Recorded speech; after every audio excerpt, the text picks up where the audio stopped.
You are listening to the Old Tube Radio Network. How do you do? Ladies and gentlemen, Greetings to you. wherever you are, for music and the latest news from home and from afar, the station for you is OTR, Old Tube Radio. the station for you is OTR. We hope the station for you is OTR. That's the Old Tube Radio Network. 27085 megahertz is our frequency. That's CB Channel 11. Where on Saturday nights for the last 33 years, we have been listening for, talking about, and talking with the owners of the classic old tube radios from 1958 when the FCC banged the gavel and said, yes, there will be a Class D citizen radio service, up through 1978 when the manufacturers said, what the heck, let's make it all solid state. But during that time, that 20-year period, there were some great radios made, and we hope to be talking with some of those radios and their operators tonight here at the Old Tube Radio Network from Central California. My name is Dennis. We are streaming live at oldtuberadio.net for the audio portion, and right here on Google YouTube for the video version that will be up for a while, archived. I think before we get started with the tube radios, I had a couple of breaking stations for the shortwave listener list, which I will grab right now. Who was standing by to check in SWL-wise? Over?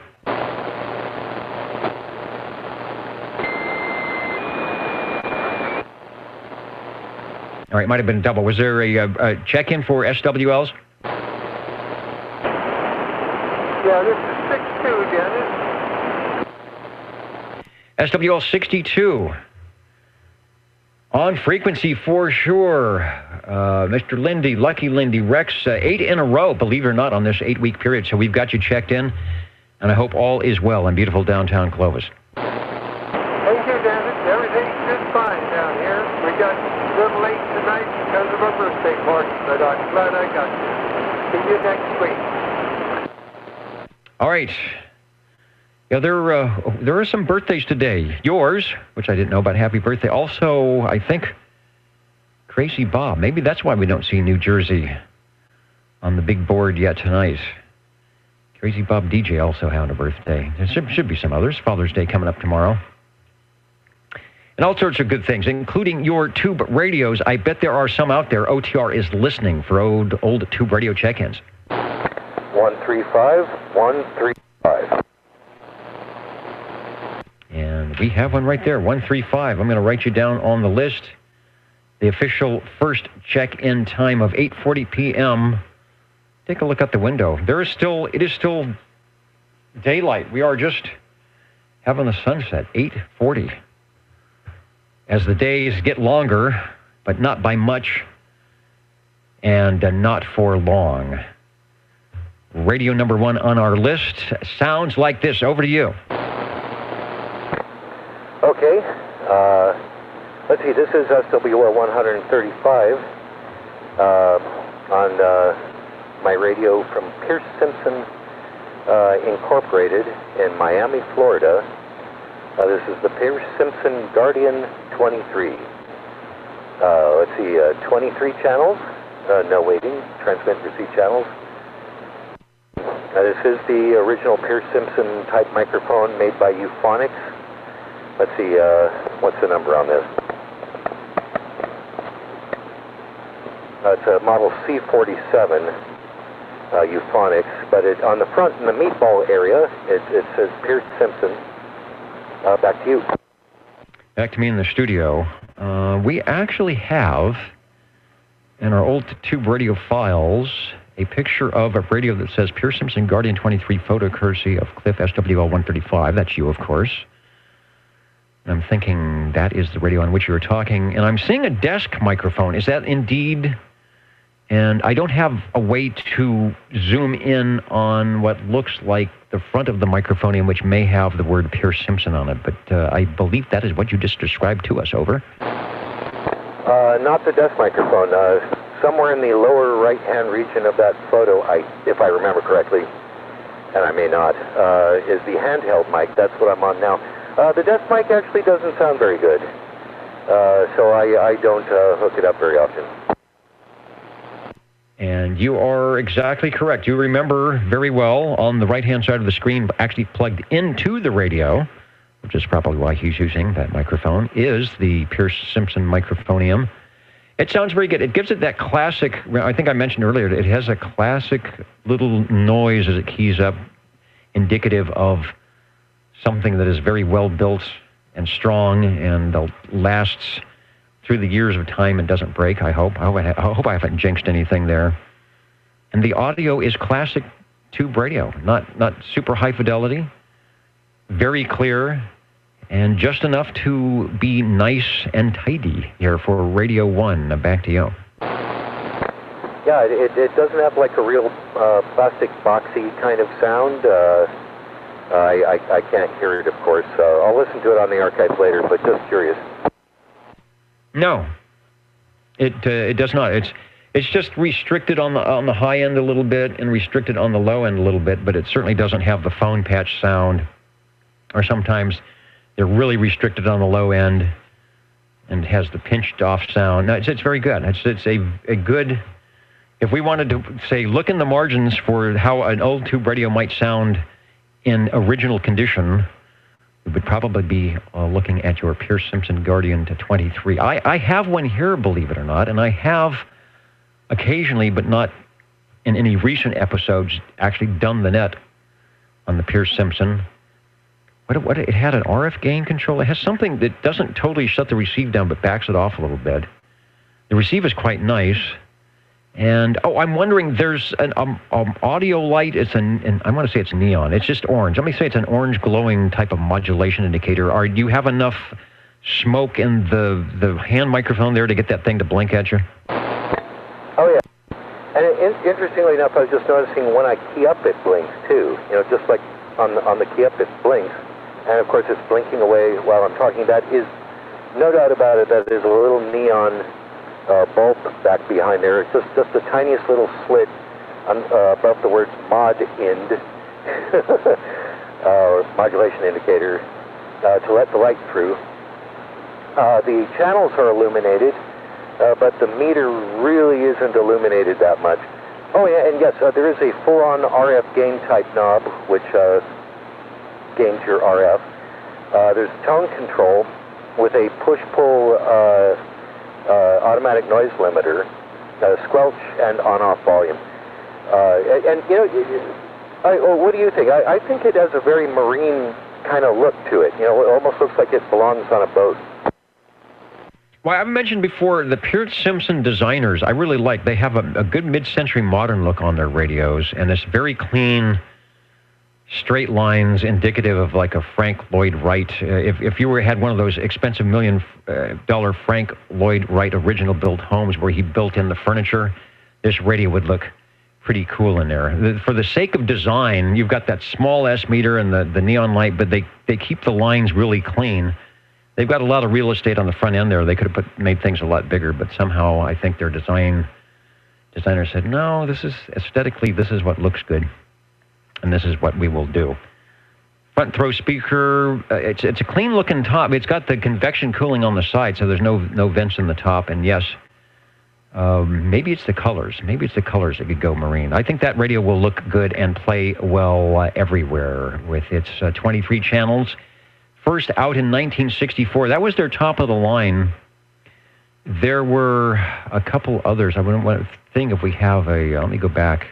Okay, there's an ad. I'm gonna replace the radio that we're looking at with a Pierce Simpson ad, which shows the Companion 2 and the Escort, which were their sort of, if the 23 is the Papa Bear, there was a Mama Bear and a Baby Bear, if you want to put it that way. Back to you. Okay, and this one's just right. Another point of interest. Maybe I've just forgotten, but this has many red channels with white numbering, and then white channels with black lettering. Channel 11 here is the latter. Did anybody ever figure out why that was? This isn't the only one I have. There's several radios I have like channel 1 through 8 is red, and then The rest of them are white. Any idea what that's all about? No, maybe one of our listeners might know if there was some gentleman's agreement or FCC thing early on that said on the lower frequencies you might want to do this, and on these channels you might want to do this. And so the manufacturers, looking at the FCC rules, said, well, let's remind people of the channels where they might want to do those things. That would make sense to me. Obviously, everybody knows when Channel 9 is red, or there's something different with Channel 9, but having it designated that way, it's interesting. I know back when I was in CB in the late 60s and early 70s, they used to say, well, this is a legal channel, you must use your call letters, but that's was kind of a gentleman's agreement thing, and of course the FCC wanted to use your call letters on every channel, and they were all legal, so I'm not sure. Miami, Florida is the name in the ad here, so I think we got a couple of Florida stations listening in. We've got one from the state of Florida. Maybe that's why it has that marine look, from Miami. Who used to, is it Jackie Gleason? We used to show the Miami Beach thing, so maybe that's it. It's a great radio if you're in Miami Beach. Over. Yeah, I think so. That's kind of what it reminds me of. But I got a couple other radios, too. I think one of my Robins has that business where it's got a bunch of red channels and a bunch of white channels. And I always wondered, what is that for? It's just so like if you glanced down, you knew you were in that region or something. I don't know. Just thought I'd ask. Question for the night. Thanks for letting me check it in. And hopefully we'll see you out here in the Cabana or maybe even in the Mobile next week. Sounds good to me. Our first radio of the evening, number one on the top of the old tube radio list. Watching the video looks like that. So I can figure out what we're doing here. The Pierce Simpson Guardian 23 collection of SWL 135 Cliff. You'll see a lot of his. If you go to the Facebook page, you'll see a lot of his great photography on the old tube radios there. The original price, $300, $299.50. This was top-of-the-line rig, 23 channels, S-meter. This was a big base station and playing up there with the trams and the Brownings and all the rest of them, the sonars that had full 23 channels. It's had an exclusive heterosync circuit, dual conversion receiver with low noise new Vister front end. That's why it works so well for net control. It has a really good receiver. Squelch circuit illuminated S-meter channel selector modulation indicator easily provides full 5-watt legal input while operating at 50% of its full load capacity. I sound like an advertisement, huh? There is a schematic for this radio over at oldtuberadio.com if anyone is interested. The Old Tube Radio Network, waving a hand to Steve listening in Westchester, Ohio, and Bob in Oxford, Ohio. I don't know if there was any manufacturers from Ohio or not. We'll see if we can get some Ohio radios. And I agree with you, how we wish we had some of those radios in the old days. I was stuck with my, well, I wasn't stuck with it. I really loved the radio, but my Radio Shack 23-channel Navajo until I saved up my money and shelled out and got that Regency Imperial. The Old Tube Radio Network, we are standing by looking for radio number 2. 45. And did I hear a 45 over? You're right, 45. All right, Paul. Sounding good. Going to log you in at 8:51. And, hey, Phil, don't go away.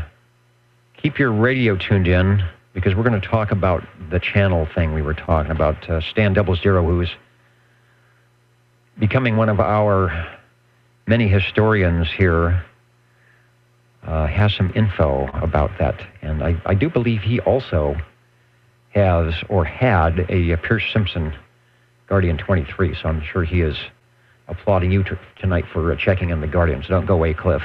Hello, Paul, 45. We'll head up to you and find out what is on your radio table. Over.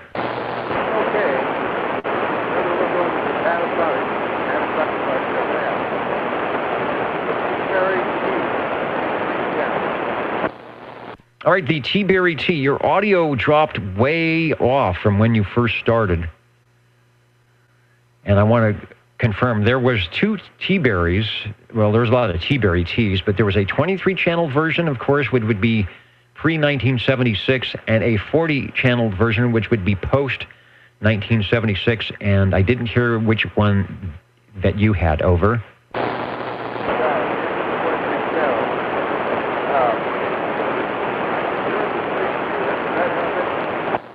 Okay, I think you said it was a 23 channel, and your audio has dropped off considerably. Okay, how's that? Oh, that's better. Over. Okay, I just put the range gain up. No telling, it's been a terrible night for radio for me. Everything I put up there is not working. Anyway, this is the 23 channel, and it's got all the goodies on the thing. It's got the lights in the front, flash, and everything like that. It's really a fancy radio, very pretty radio. All black. I got one of the big stands for the thing on it. It's putting in an automobile board. It's a monster stand. Anyway, back to you. Back to me in the studio. I'm just dialing up the photo for the likeness of the T-Berry T 23 channel. Photo we're showing says it is from your collection. And I'm thinking that might be the radio on which you are talking. Very pretty. I like the black and the silver. I know that S-meter. This was a Panasonic version. I mentioned my Realistic Navajo TRC 23. It was their first Navajo 23 channel radio. And I will say that meter looks really, really familiar. I think that was probably the Panasonic or the import meter that was used on my Navajo as well. Boy, I spent many an evening just staring at that meter. And it's bringing back some great memories. Good audio. It's just a little on the weak side, but the tone quality and everything is good. So get into that range boost and give us another transmission. Yeah, I'm running a power mic with this thing also. Of course, most of the radios that I get don't have the regular microphones. Once you do, I'm really proud of it. So you gotta just make sure that the thing is working properly. Because I didn't get a chance to do this radio tonight. I have major trouble with the other one. And so, anyway, this is pretty neat radio. It's got a bass speaker on the thing, and it's very funny front end. It's very pretty, very pretty. So that silver and the black match up real good. Not cluttered. And it doesn't have as many lights as all the other ones do, but I like it. It's a plain, clean-looking radio, back to you, sir. Yeah, I agree. Clean-looking radio, 23 channels, the S-meter, some controls. Remember talking to some people on the T-Berries. They always had nice, loud audio. I think you could drive them a lot if you wanted to with power mics, or get your favorite microphone, get your audio sound good, and then kick in that range boost. Radio number 2, the T-Berry T. There was a 40-channel version. That was, I believe, one of the import chassis. So when they switched over to the 40-channel chassis, a lot of radios that were using that went with them in the T-Berry mode. You are Radio 2. Give us another transmission. And thanks, Paul, for hanging in there with us. This one turned out good. Okay. Yeah, I'm going to get my 40-channel T-Berry going, hopefully. I may get it going. I'm going to try it next to see if I can get it going. Okay. Thanks for checking this in, Dennis. It's a real comfortable radio to run this one is. I like it real well. Thanks again. All right, thank you, Paul. And Stan is saying, we're talking about the rules earlier about the dials, and you look at some of the dials, channel selectors on the earlier radios, and there is a color coding on certain channel blocks. And Stan says the rule changed in 1965. I'm not sure what rule that is, that you could only talk to other stations on 9 through 14 and 23. Does your 23 have a different color, Cliff? And that was 1965. And he says their Guardian didn't have that since it was bought in early 1965. I think the original issue of that was 1964 in the Guardian. So that's correct. I think if you look at the original rules, you were, in theory, for citizen band, it wasn't a hobby communication. It wasn't idle chit-chat. It was a way for a citizen, someone who didn't want to get into a hobby and take an amateur radio test and learn Morse code and solder things together, have a way to communicate base to mobile, husband to wife, business or whatever, where you could say, hey, I'm on my way home. I'm gonna pick up some milk. Is that okay? Mobile to base. And then base would say 10-4, that's perfect, and add a loaf of bread while you're there. And that would be your transmission, your conversation between KEO 8492 base to Unit 1. In theory, you weren't talking to other stations, to other calls. And then Stan mentioned that rule changed in 1965, but they designated some frequencies, 9 through 14 and 23, where you could have communications with other stations not licensed to you, even though, of course, talking 155 miles was banned. So there you go. I think that's what's happening there. So, Cliff, that would be a helpful guide to those who would say, okay, I'm done with our base to mobile stuff, the cars in the garage. Jackie Gleason is over.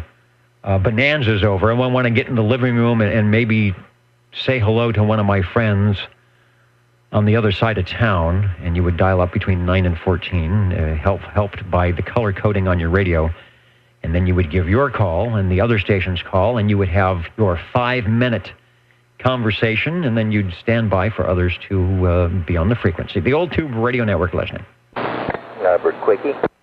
Quickie, go ahead. Has 135 again. So like the red channels would be like the forbidden channels? Well, let's see. Tell us again. I think you said 1 through 8 is a specific color. Is that correct? Yes, sir. 1 through 8 is red with a black numbering. And then 9 through, I think it's 14, is white background with black numbering. And I'd have to look at it again. I forgot already. Yeah, so I guess the red ones are the forbidden channels for non-licensed, or I'm kind of confused. No, you are doing well there, and that's what Stan was saying of the rules changing. So your 1 through 8 indicate, that color indicates you need to be talking to, or units need to be talking to their own, a call sign needs to be talking to their unit. That is KEO 8492 base to Unit 1.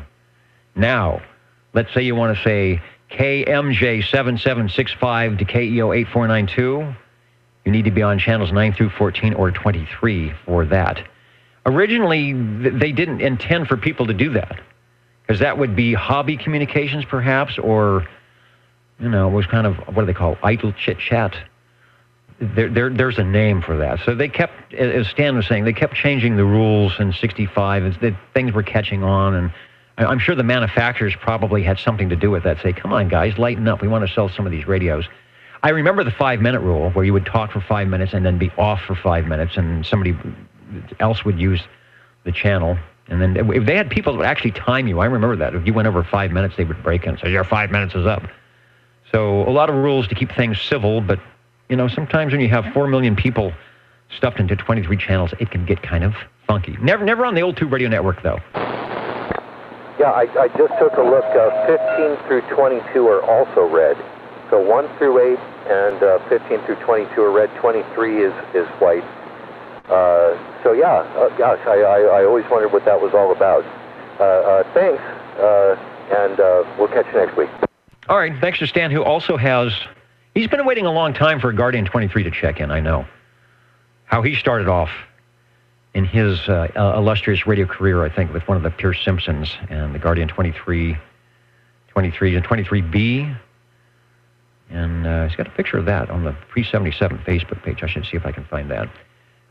So thanks, Stan, and thanks for bringing that up. That was actually, I love these little interesting facts that maybe some of us knew or we forgot about, or they've just been a mystery all this time. You know what's not a mystery?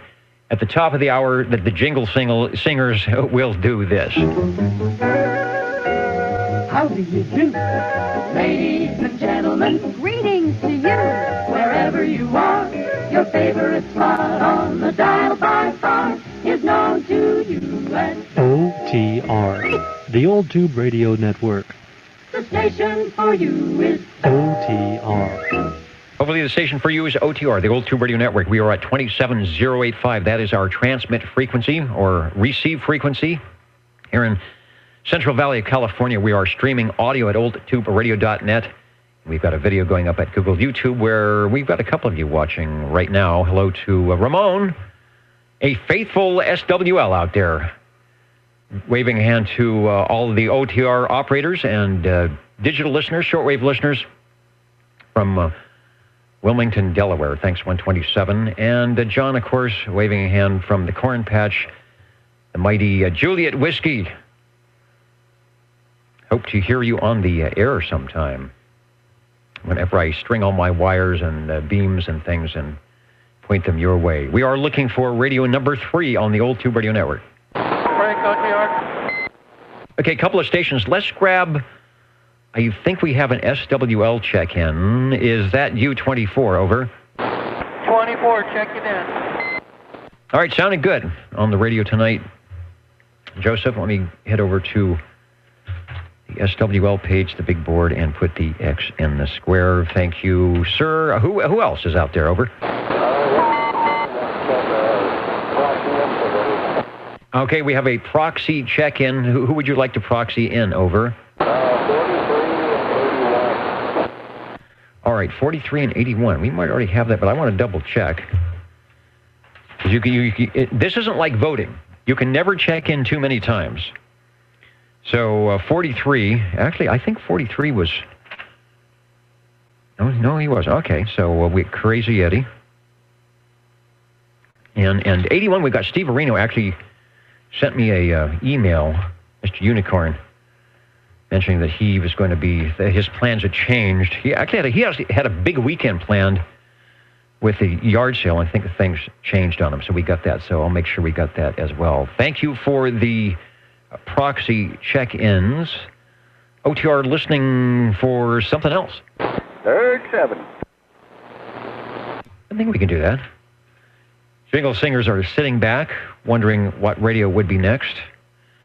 And now we're not wondering anymore. SWL 37 with something. Back to you. That is absolutely. We are here with something. And it does glow, and it doesn't have channel numbers, it has channel letters.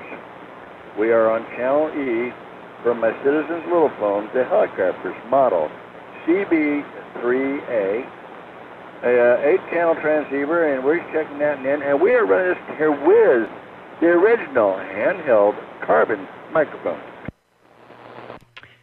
Sounding good in the Old Tube Radio neighborhood. We were talking about the Pierce Simpson Guardian 23 and having all 23 channels and how it was designed. A lot of radios early on did not have 23 channels because that was an extra expense. So each crystal set, transmit and receive, was $5 a crystal. What were they, $4.95? So it could be $10 a channel. So it added money. It was like the car. When you went in 1962 to buy your Hallicrafter CB3A, and you didn't get the extra S meter in the panel, and you didn't get the extra VFO tunable receive in the panel, and you only got one crystal, you were saving money. And then you packed it into your 1962 Ford Falcon station wagon that didn't have a radio. Well, maybe it had a heater. Maybe it didn't have white wall tires. Probably didn't have seat belts. Didn't have power steering. Didn't have power brakes because you couldn't afford that either. At least they were options. At least they gave you a chance. They gave you a chance to live your life. All right, I don't know. I have no idea where I'm going. Save me, Chris. Help me. Yeah, well, back in those days, you could actually go buy a brand new car, in the 60s, 61, 62, 63, for what? Be anywhere between $6,000 to $8,000, maybe $9,000 total. That's out the door. That's after taxes. That was cheap back in those days.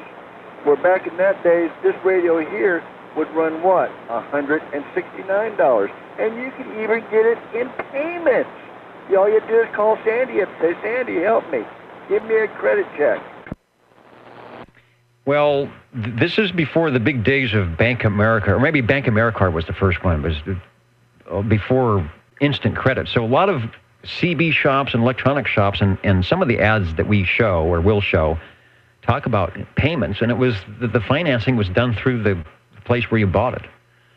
$12.99 down and $12.99 a month. And I recall, I know what you're saying about the cars. I think my dad paid in 1969 for a Ford station wagon. It was around $3,000. out the door, brand new, ordered. You know, when you order, I want this, I want that.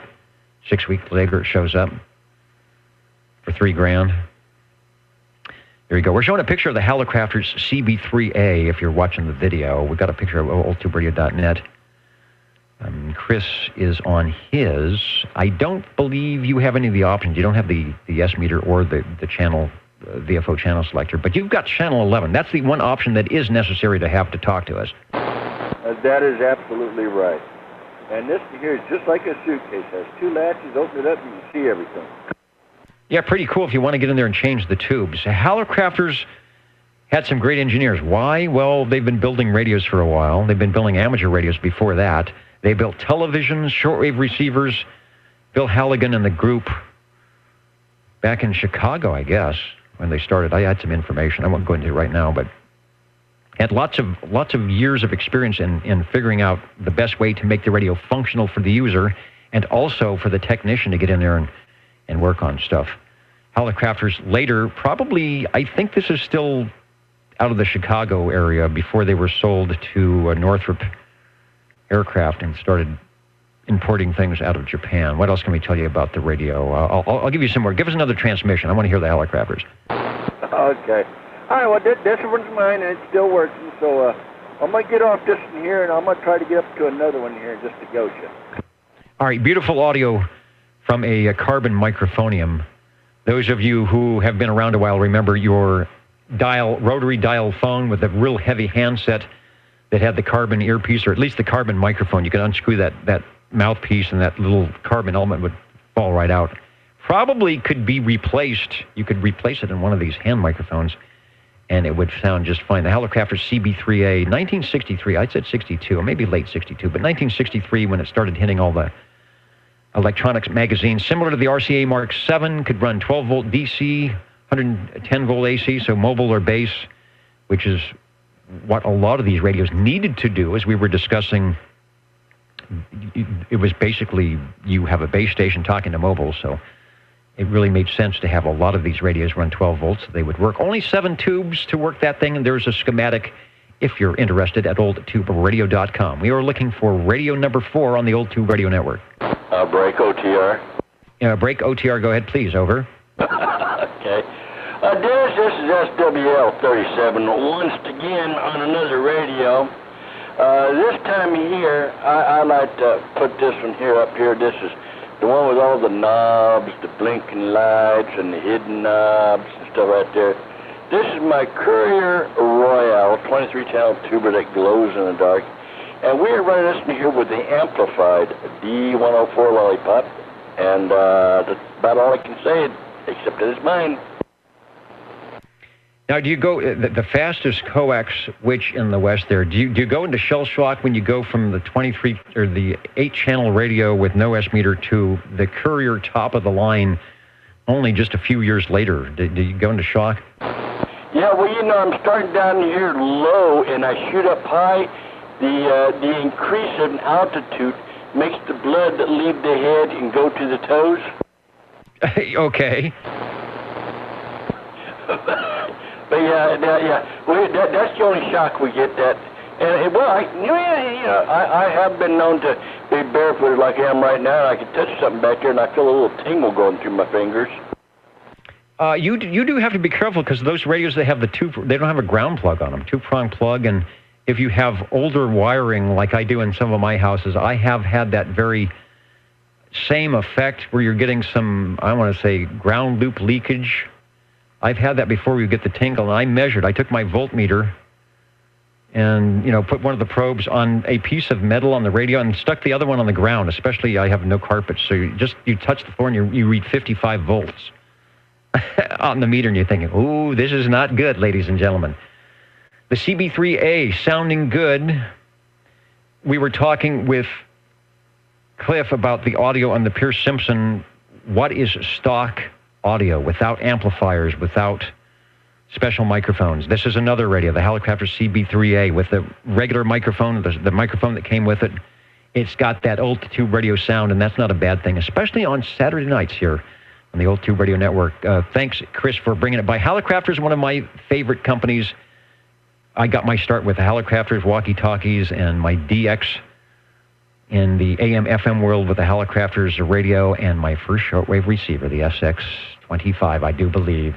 Thank you, sir. But I'm on the Courier Royale right now. You're on the Courier Royale. Oh, I haven't even written you in. Let me do that. Let me first change our video. And I know I have pictures of the Courier Royale, so give us a transmission. That'll give me a moment to get the egg off my face here. You were still dreaming of old days, older than this day, than the day this radio was made. Yeah, the Helicrafters was before this one. This one's going to be before the other one. Yeah, I never had the finances to afford any of the big stuff like the Courier Royales. Although I did get a Regency Imperial, but I bought it used. But that would be kind of up there with the Courier Royale. There's our picture. The two-tone, 23-channel, and that's got everything.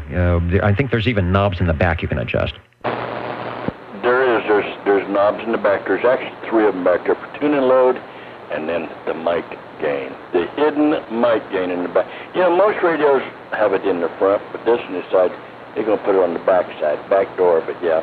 Yeah, Dennis, I bet there's a few people out there in some other part of the world, Germany, France, or somewhere, or even Sweden, Denmark, I don't know, even East Coast, was trying to figure out, well, why are we talking about the Helicrafters when he's checking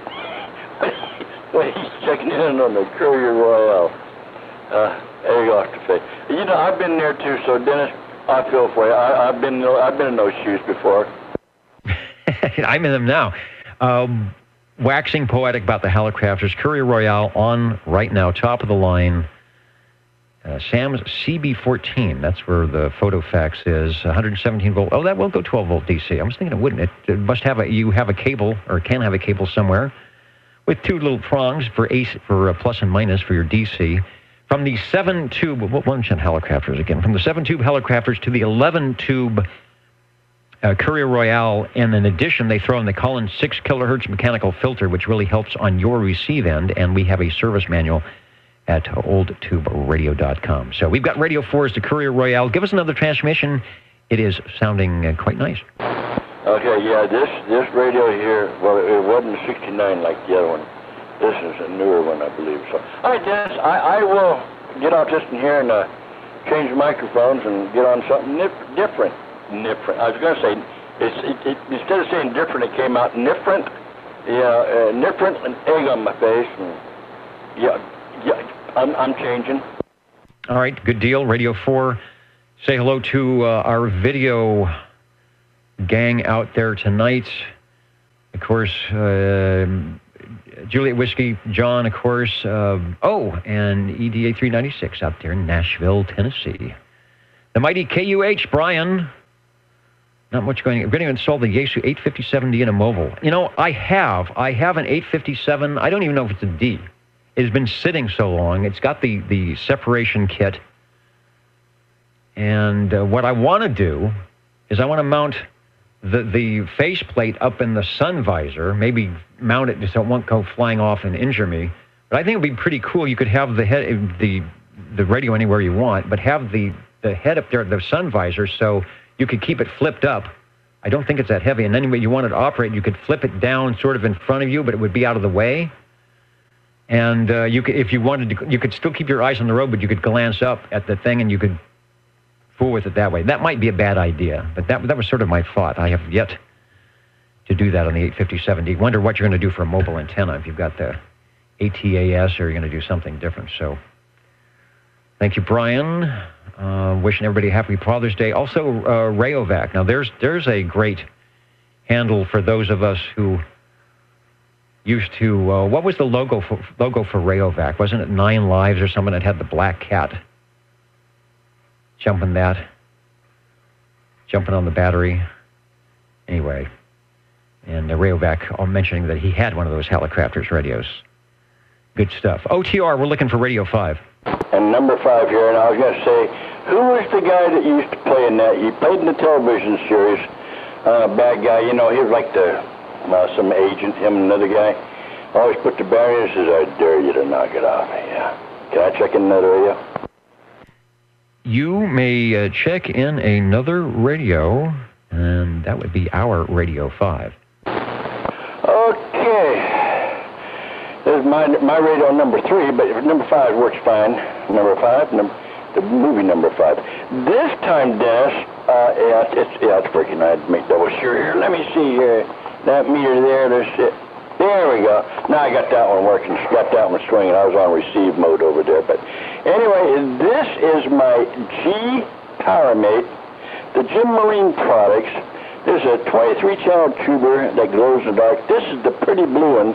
And I'm listening here also with a amplified D104. The D104 Lollipop that unkeyed. No, it actually didn't unkey, but the audio went away right at the end. We do hear you. I have a picture of that. I think it's the radio on which you are talking. Let me load that up here. If SWL44 is listening, he may be giving some extra points for this check-in because he might have had something to do with this radio as well. The picture is up. We'll go back to you for some audio.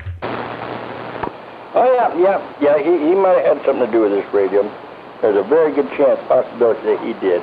I would not miss. I'm afraid to admit that had been over pick up something. Anyway, but yeah, I hope it's still working. Yeah, I'm looking over here. The wiggle meters are wiggling. So yeah, this here, Mr. Ray up there, was it 360 up there? Used to be in Squaw Valley, which is now in Utah. I think he moved. I moved him somewhere, or recently was getting ready to move or into a different area. I'm not sure. I don't remember. Maybe he's texting you on the thing there and telling you, hopefully. You saying anything, Ray? I'll check him out on the screen, but yes, he has exited the building, as it were, and often listens in on Saturday nights from Herriman, Utah. In fact, he's up in the balcony tonight listening to us. Up on the balcony? Oh, man, he must be at home then up upstairs, huh? Well, in the digital listener list, he's up what we call up on the balcony. He's a busy guy, so sometimes he takes his portable while he is walking the dogs. I haven't heard any bad weather reports tonight, a wind or anything like that, so he's probably having a good time like many of us are. Thanks for Radio 5. The Jim Marine Products G Powermate is sounding nice and loud, and like you said, the wiggle meter is telling you true. Okay, well, I'll get off this in here, and I'll see if I can find another one. Another one is good on the old Tube Radio Network, where the jingle singers often say this. How do you do? Ladies and gentlemen, greetings to you. Wherever you are, the friendliest station for you by far is known to all as OTR, the old Tube Radio Network. the station for you is OTR. 45. Break OTR. All right, we've got two stations. We've got SWL 37. Chris, take a step up the stairs into the green room where you can grab some refreshments and monitor us on the old Tube Radio Network.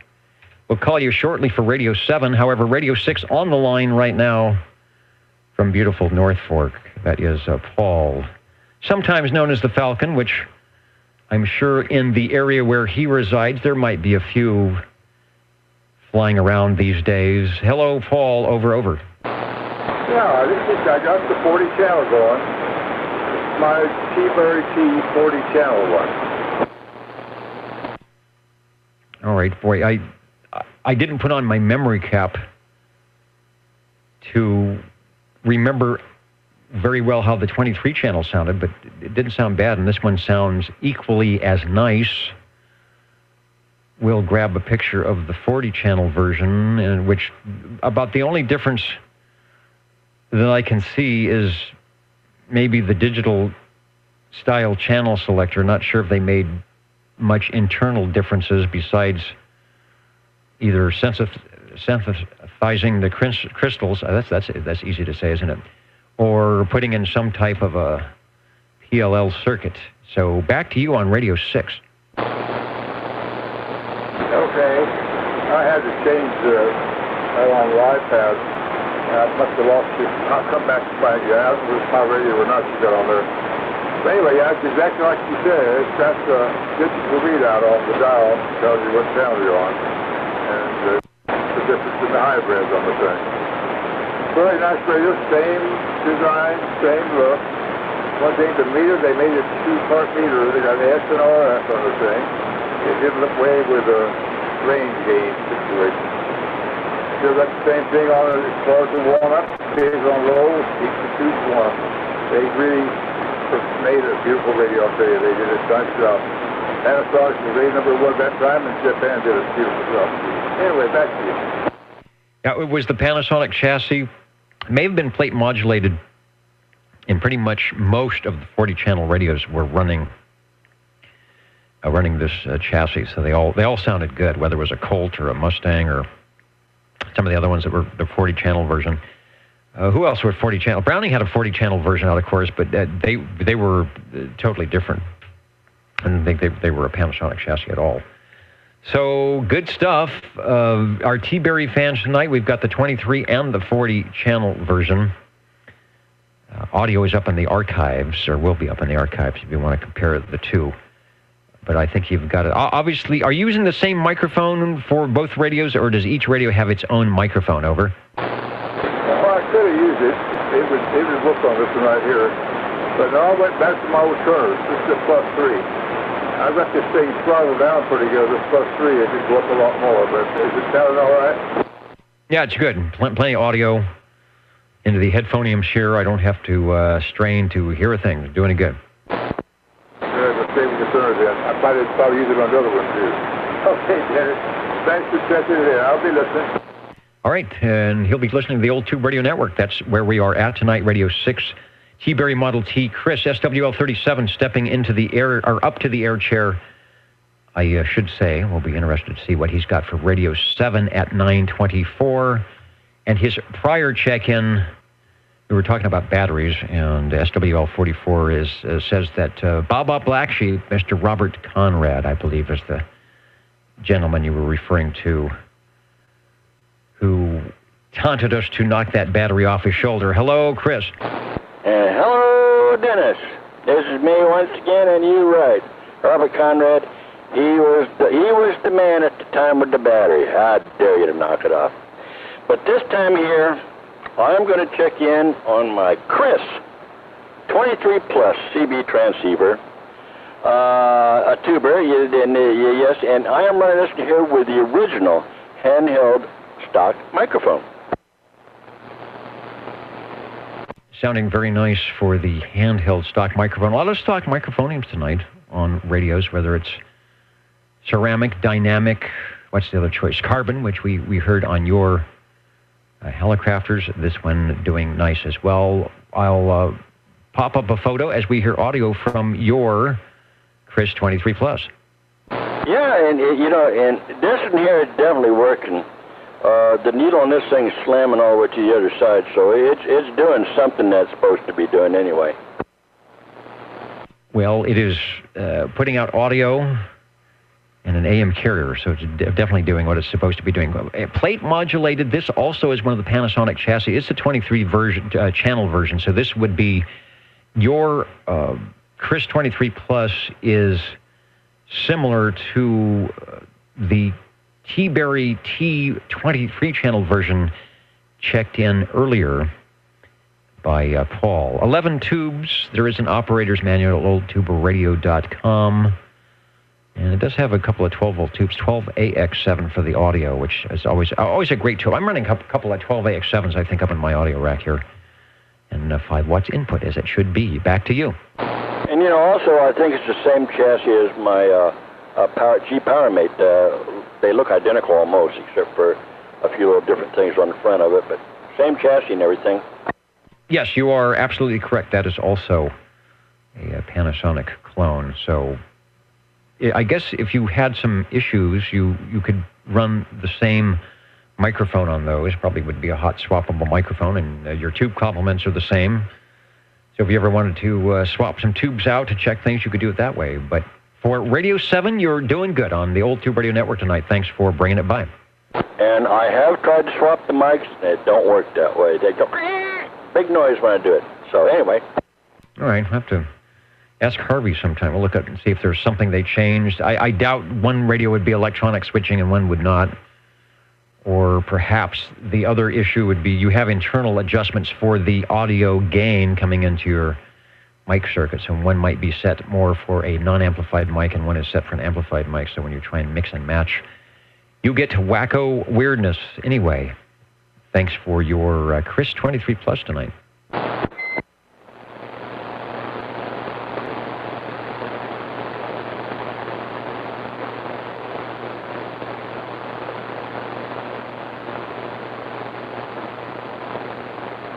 And the mighty Timtron up there in the Pacific Northwest listening on Channel 11. Tim, I think we had this really quick burst of E-skip about an hour ago, 45 minutes ago. 2 stations came in and they were gone. And they were definitely not from Hawaii. So the band opened up, but just quickly. Maybe we were having some meteor scatter stuff. I don't think that's until, what, August? You never know. Anyway, Tim, multi-radioed and multi-banded, hanging out in the 11-meter band with us, waiting for some E-skip. And we are waiting for radio number 8 on the Old Tube Radio Network.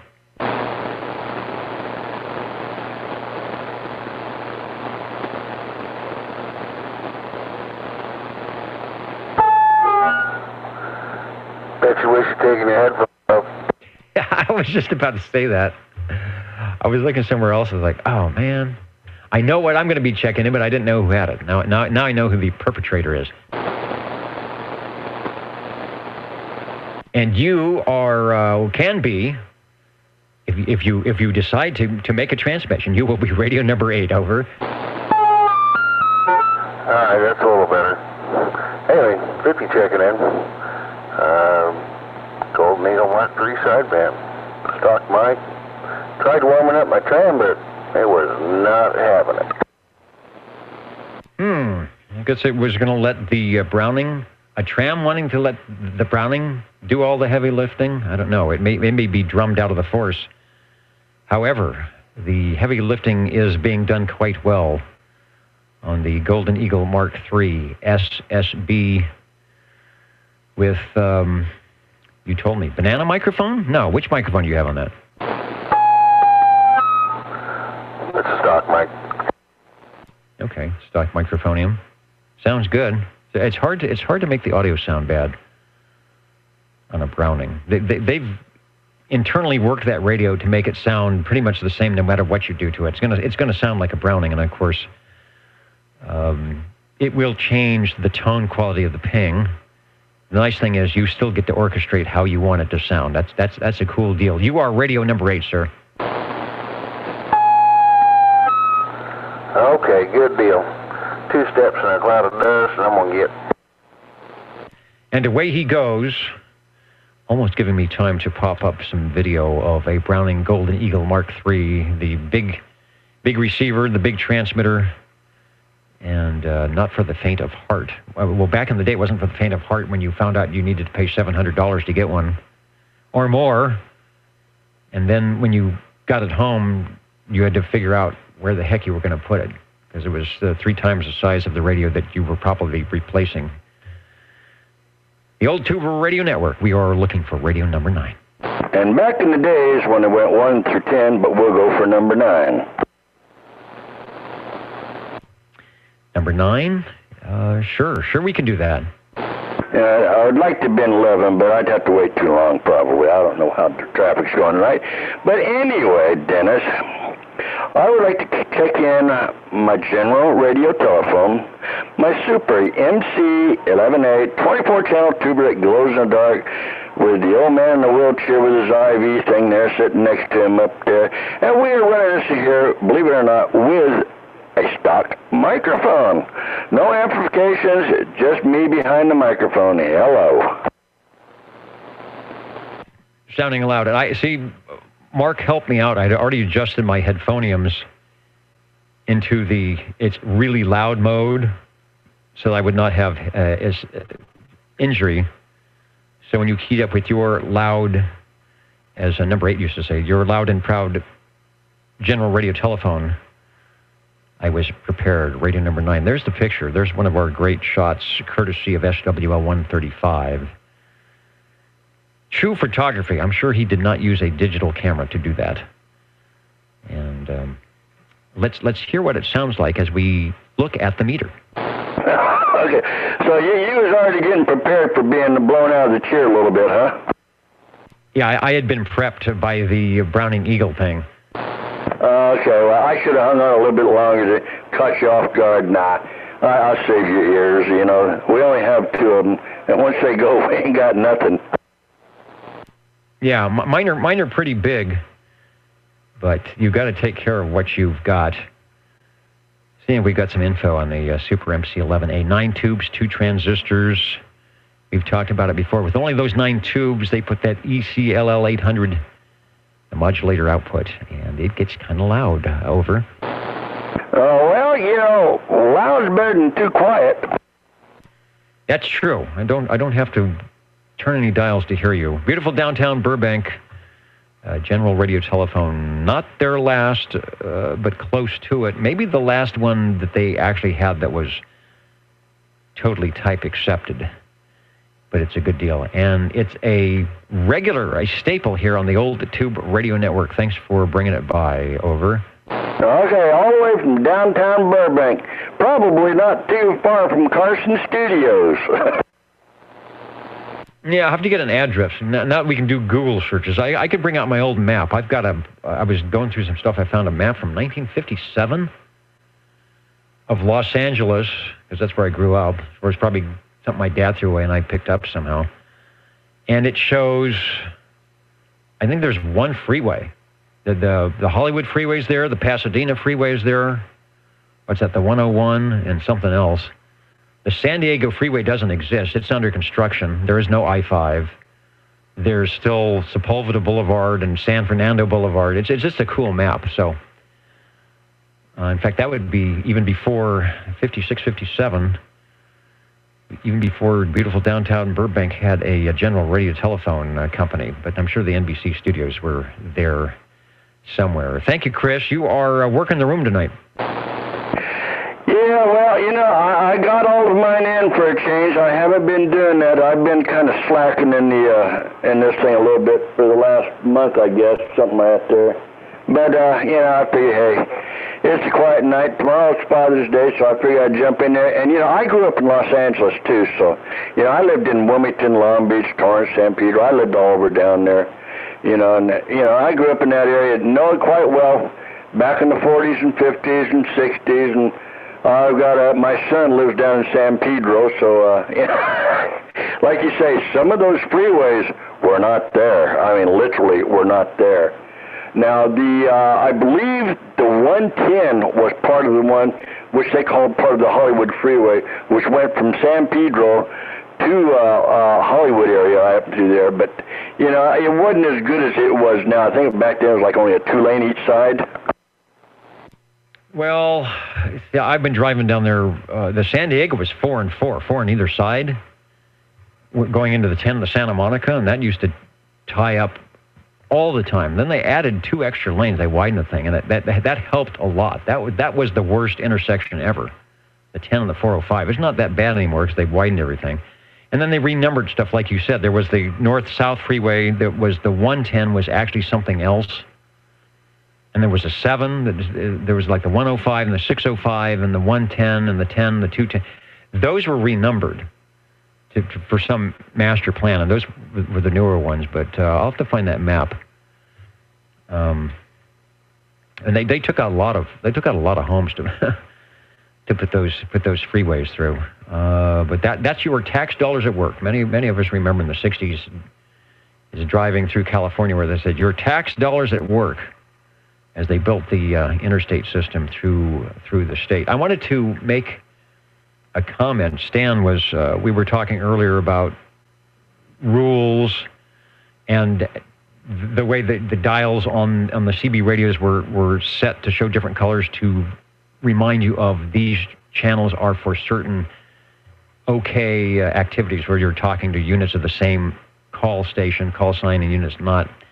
And another thing I forgot, Stan, you always remind me about this, about idle chit-chat and what is acceptable on CB, or what was acceptable on CB and what is not. If you're going to do it, it's like you need to be a ham radio operator. You need to get your license. The other thing is calling, we'll call it calling CQ, or a generic call to anybody to talk to me. Or as Stan mentioned, the equivalent back then would be to get on the air and say, this is, and if you gave your call sign, you could do that, or your handle. This is the Canary, and I'm 10-8 and 10-10 on Channel 11.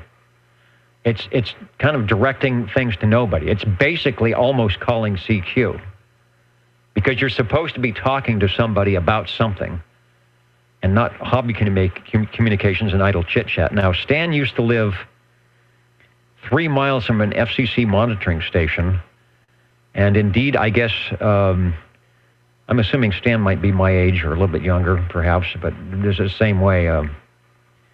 You're at your home station, and you say on your radio, I'm 10-8 and 10-10 on Channel 11, and the FCC gives you a citation saying that you can't do that. If you want to do that, you need to be an amateur radio operator. This is CB. We don't do that.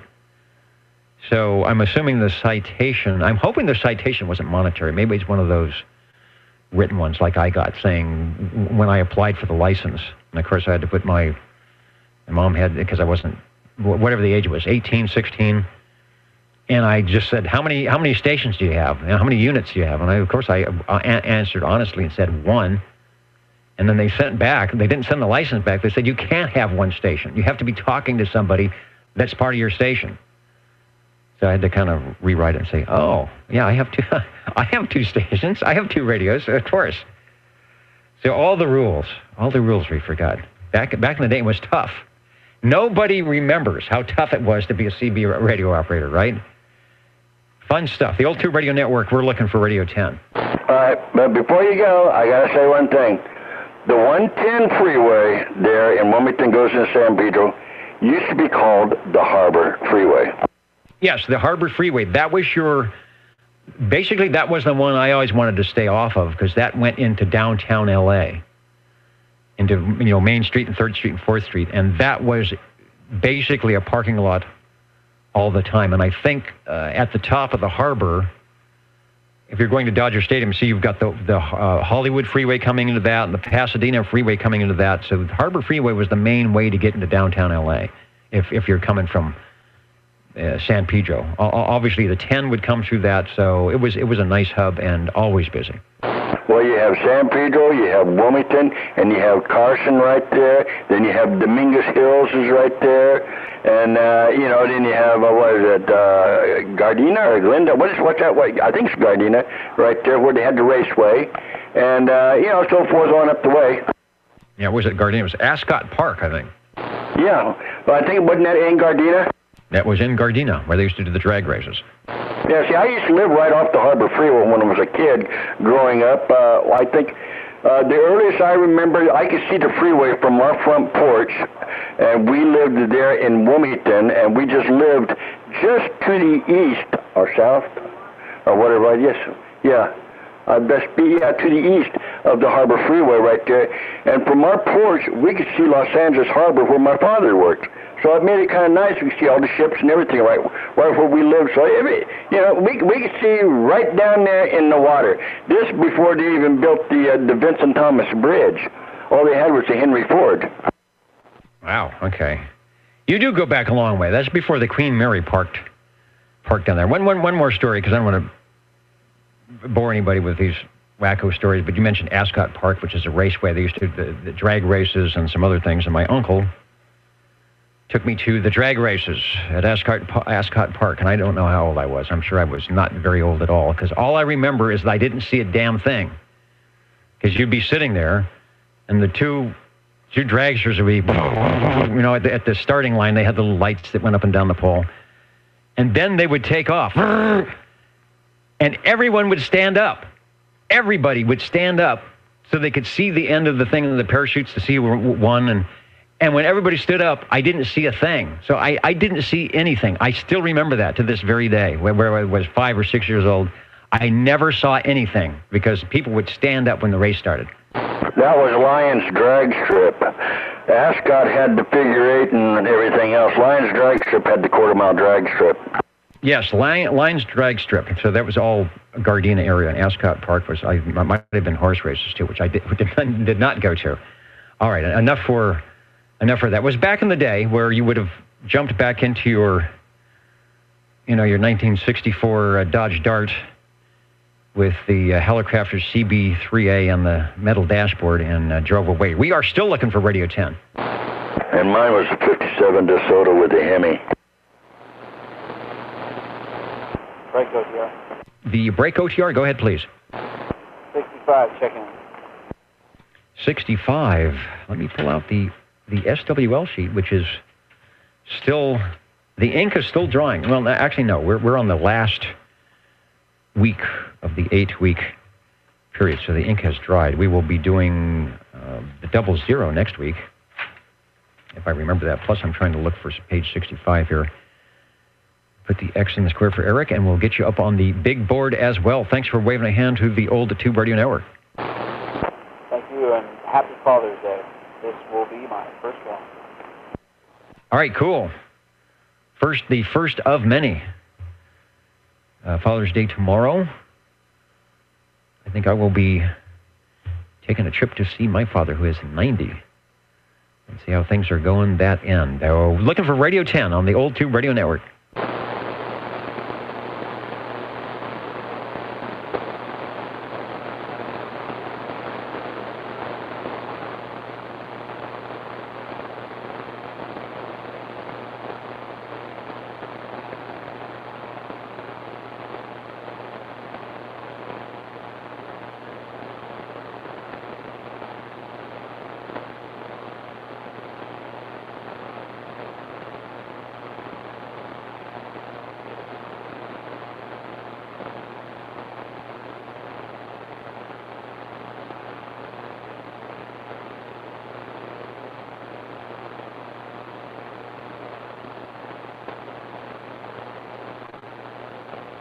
And I was wrong I mentioned the Rayovac batteries. I thought it was the one that had the cat for the 9 lives, but the Rayovac looks like it had a lightning bolt on the newer ones. On the older ones, I remember, let me see, copy image address. Let me see if I can get a Rayovac battery up here.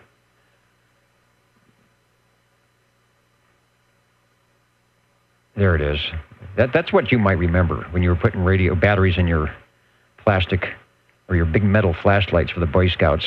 That's the Rayovac battery, the blue and the red and the yellow that we remember. Leak-proof. Whatever that meant. Leak-proof. How many leak-proof batteries did we take out and have to scrub them with baking soda there?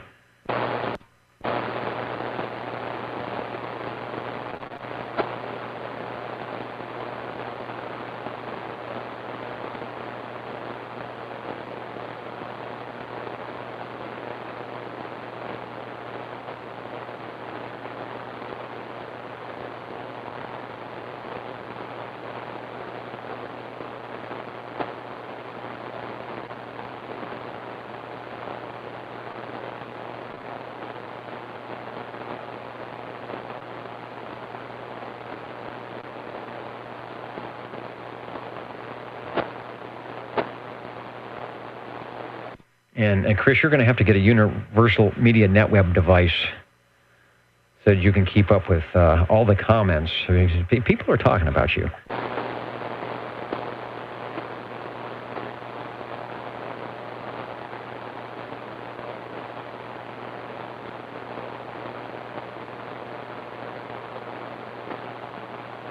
This is the old Tube Radio Network, and we are not 10.8 and 10.10. And I have no idea what the FCC would think back in the day, especially if you were 3 miles from the monitoring system from the FCC office and they heard this. You're listening in the latest style at 27.085 megahertz. Channel 11, Old Tube Radio. In wonderful Fresno, California. actually what you would have to do, you would have to be on the proper channel, and then you would have to make a call to either a unit in your station or to someone else, and you would have to say something like, I listen to this, so that you would not be making a random broadcast transmission.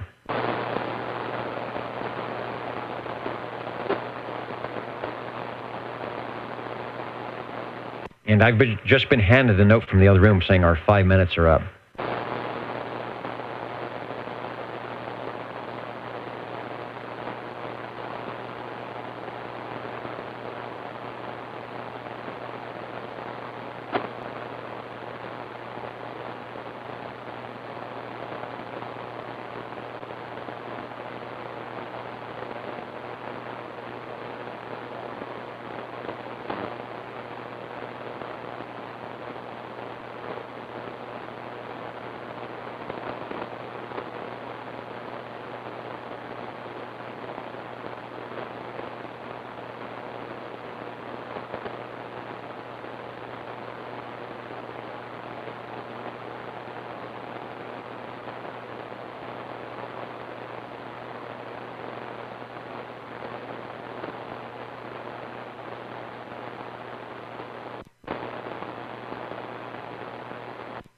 Question, do you remember CPI?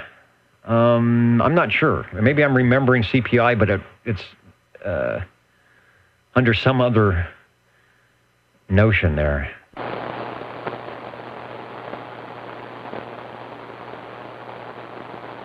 These days, I need to remember CPU. Or is it CPR? I need to remember CPU and CPR. Break OTR.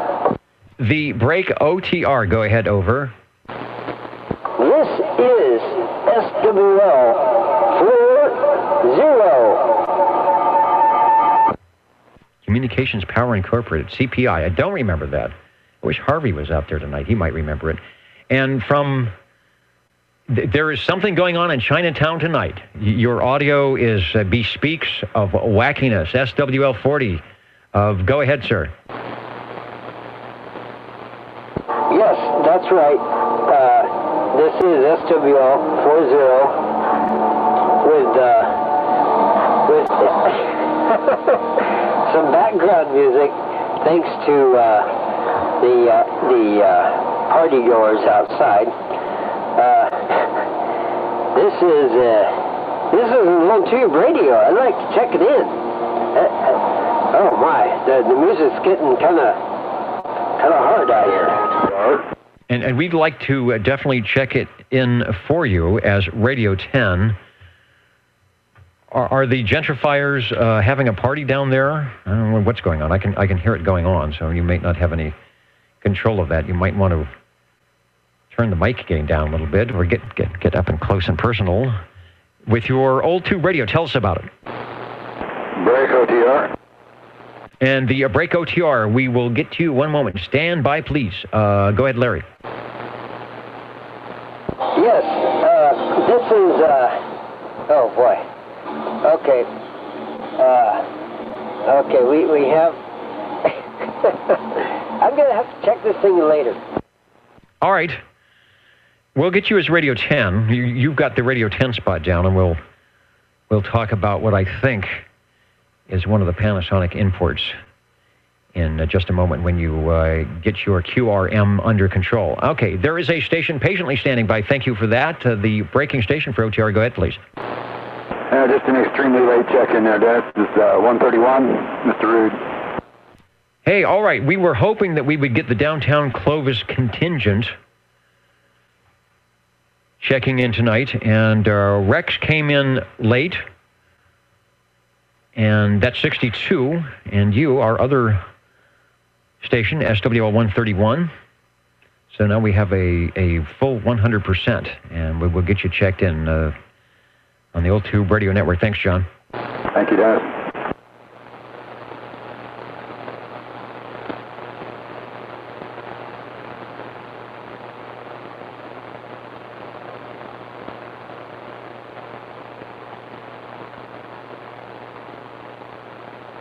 So the question goes out from none other than Rayovac. Anyone remember CPI, Communications Power Incorporated, made in California? Well, you would think, huh? You would think we would know that.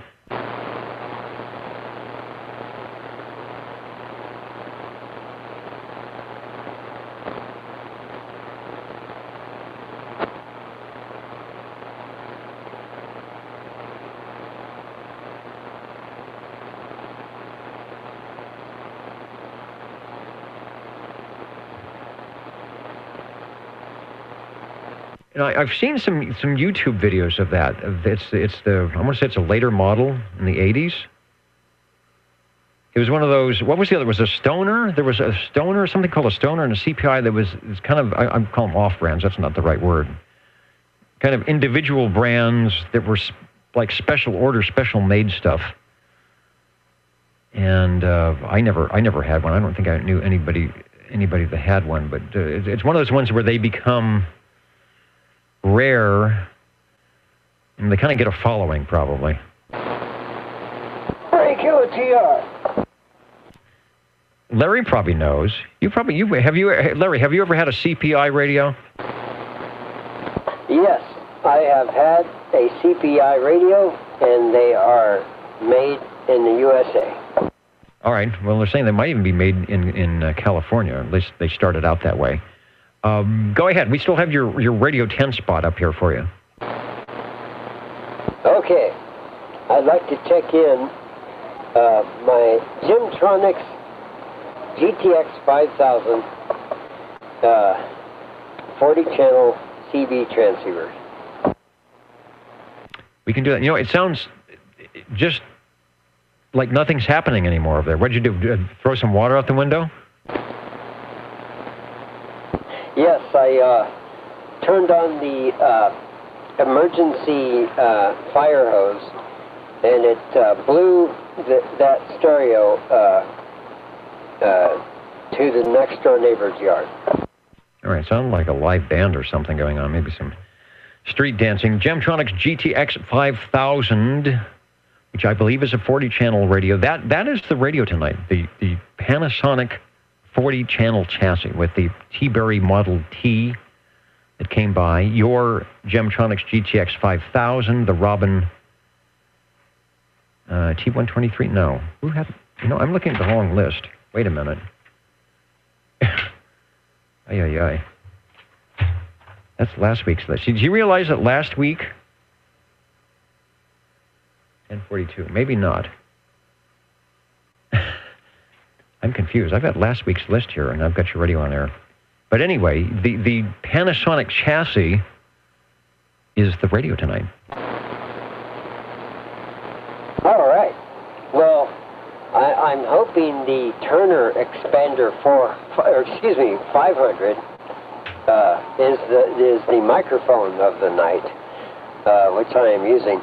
And yeah, CPI, Communications Power Incorporated. They design radios with very, very good quality parts, and more than enough circuitry. They did not shortcut on parts inside the radio, and it's very, very well built, and all the circuitry is Motorola, original Motorola parts. Gold-plated leads on the transistors. Oh man, the quality is outstanding on those things. So I'm thinking that one would be paying top dollar for the radios back in the day then. Oh yeah, it was.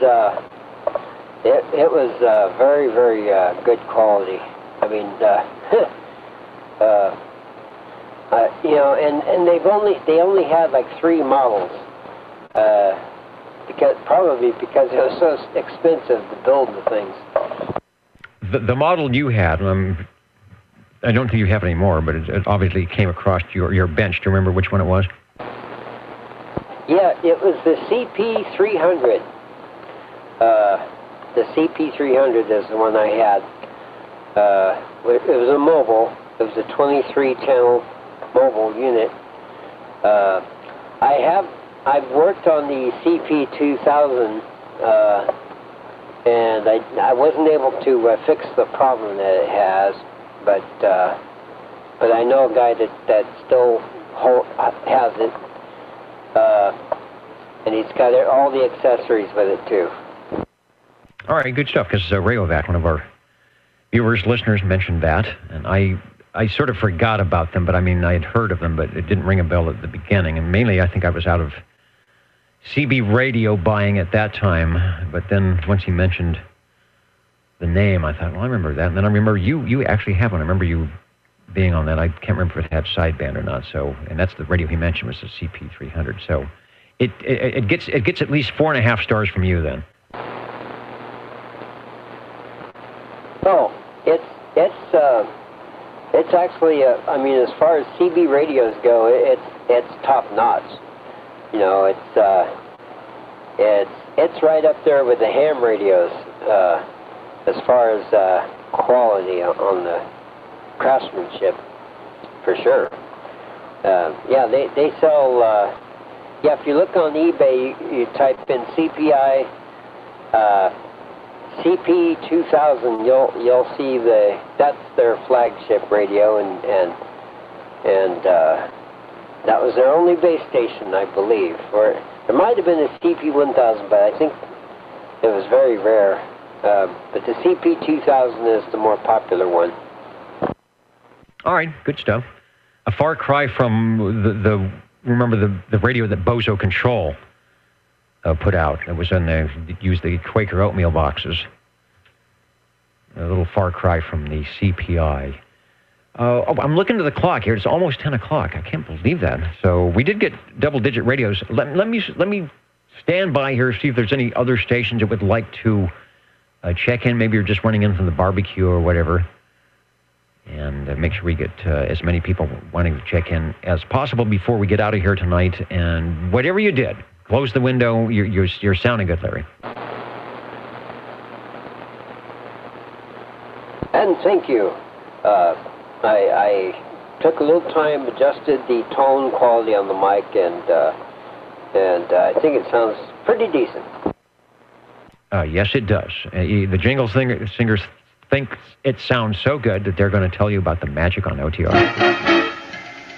What are the magic numbers? 27.085 megahertz, channel 11. Are the magic letters? OTR. Right here in Fresno, California. Radio Magic. Old Tube Radio. For you. Counting and amounting soon, looking for Radio 11.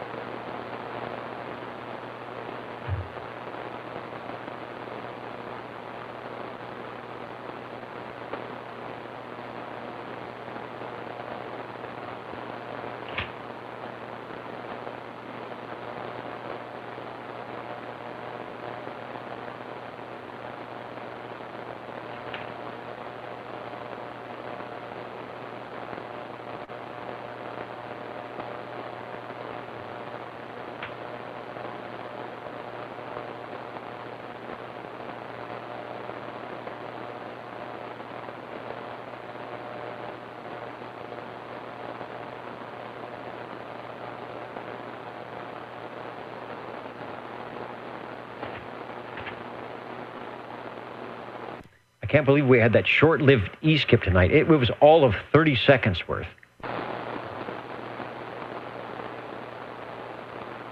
It's almost like ducting. I don't even call that skip, but like a ducting where something just kind of falls through the layer for a second.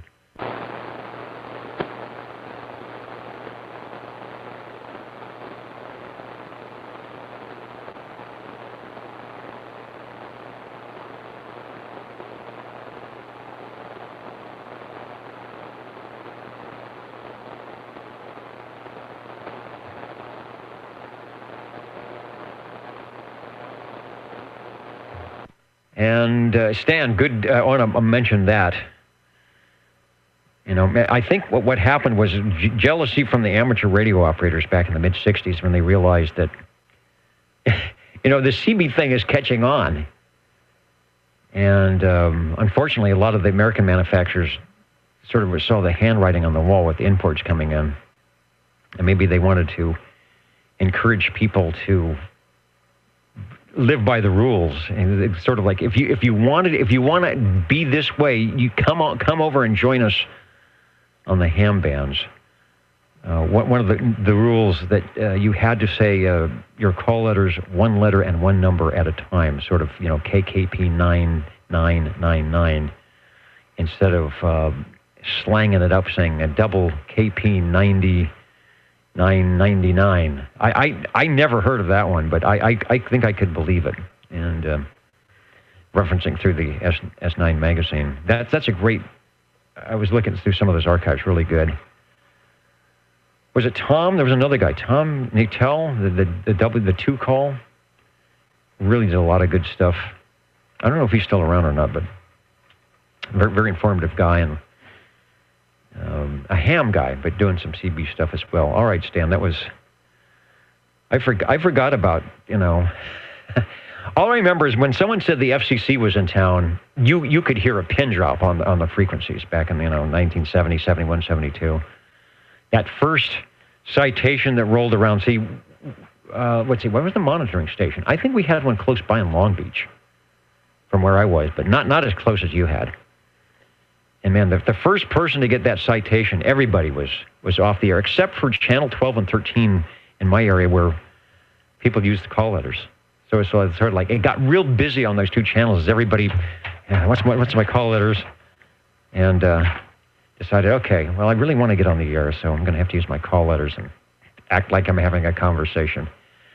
We act like we have a conversation every Saturday, because we do, with the older radios, the tube radios that were around, that were brand new during the time that we're talking about when the FCC was making these rules.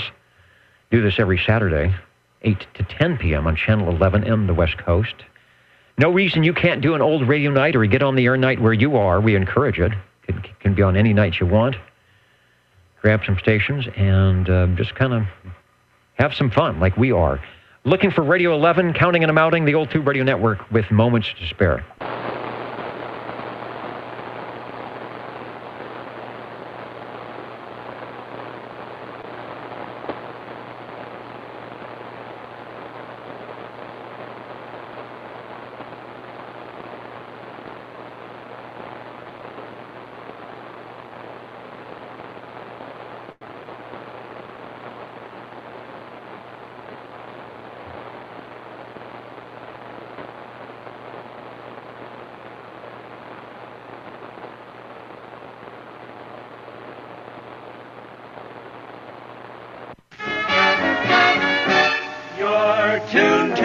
OTR.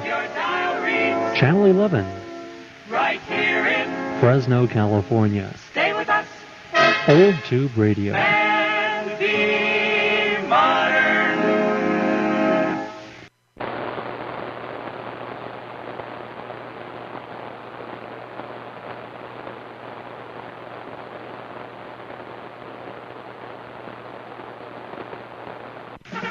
This is the Old Tube Radio Network. Ladies and gentlemen, stand by. It's time now for the current OTR totals. Current and final totals here on the Old Tube Radio Network.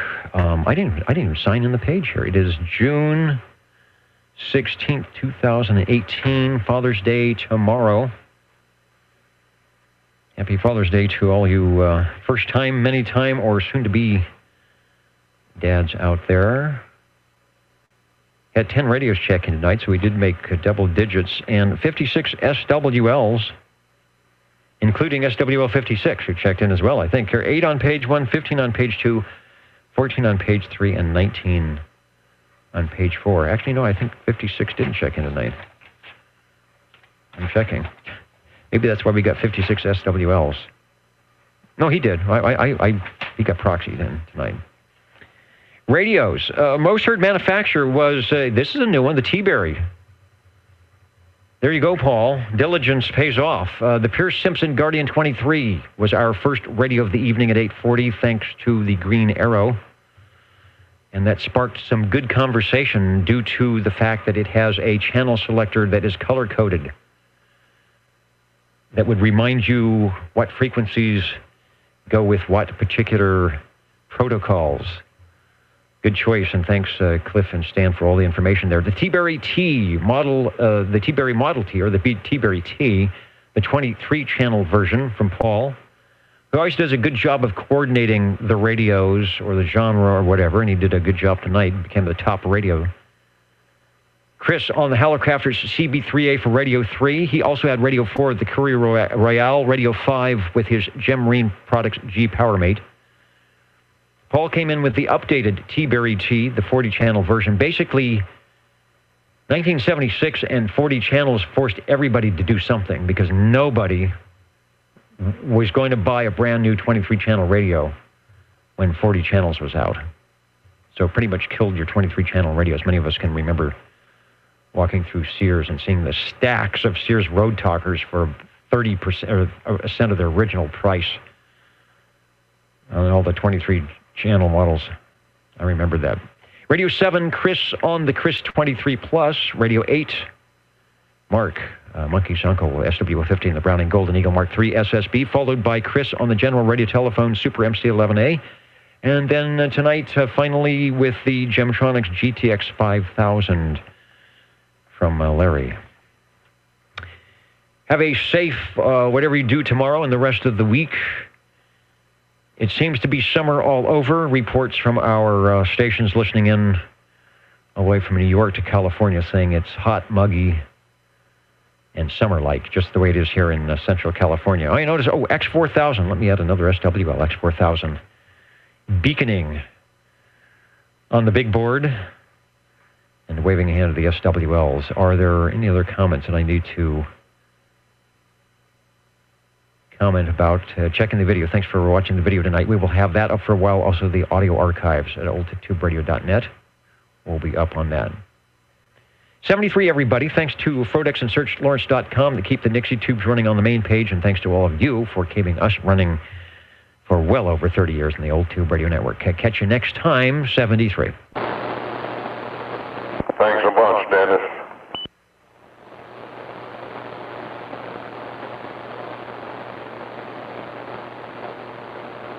In the OTR control room where it's 84 degrees. Feeling good. A little breeze outside, and that's where I'm going. 73, everybody. We'll catch you next time.